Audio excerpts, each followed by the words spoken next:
Julia, stay with us. Malik is senior writer with Biz 2.0 magazine. Read between the lines. What's Steve Ballmer saying about Google? Sour grapes. That's all there is to it. I think these guys have blown their chances. They were there with MSN long time ago. They could have owned the internet market.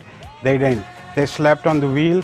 Google came in, and there you go. I mean, it's a little too late to be pointing fingers and saying Google is, all dominant in everything. Hey, they make money for media companies. So media companies should listen to them. Whether it is MySpace, $900 million, nothing to sneeze at. Time Warner.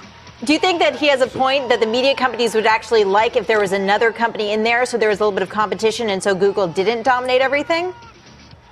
Well, who is there? I mean, it's not like they are the first mover in this market. Microsoft was there before them. So was Yahoo. Well, they messed up. So as a result of that, you have Google doing what Google does, which is make money not for itself as well as for its partners, whether it is, big giants like Time Warner or Fox. I mean, they're making money, and you can't argue with that. Is it nonsense, though, for Ballmer to assert that you should short all media companies unless a Google competitor emerges?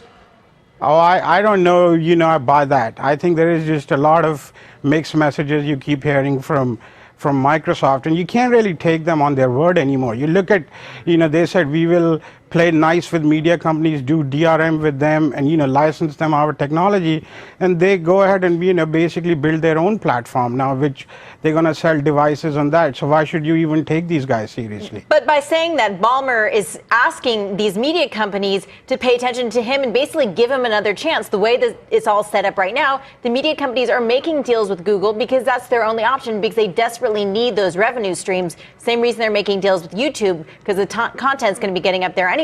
But I guess the question is whether Ballmer is begging these media companies to give Microsoft another chance, and when Microsoft's technology finally catches up, to ask these media companies to try, selling through them as well. Well, how rich is the irony that Microsoft, once the insurmountable dominator of all things technology, is suddenly throwing stones at Google for being too big? The mere headline alone is so rich with irony. Do they have any basis? And are they calling for the Justice Department to do something? Like, what, if anything, can Microsoft do here to spoil Google's party?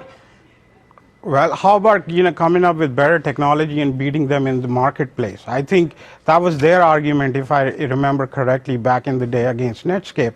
Well, that's exactly, it holds true even today. I mean, it's like, you have to look at, if you're Microsoft, you have to look at your own house, and you have to set that in order before you kind of start pointing fingers.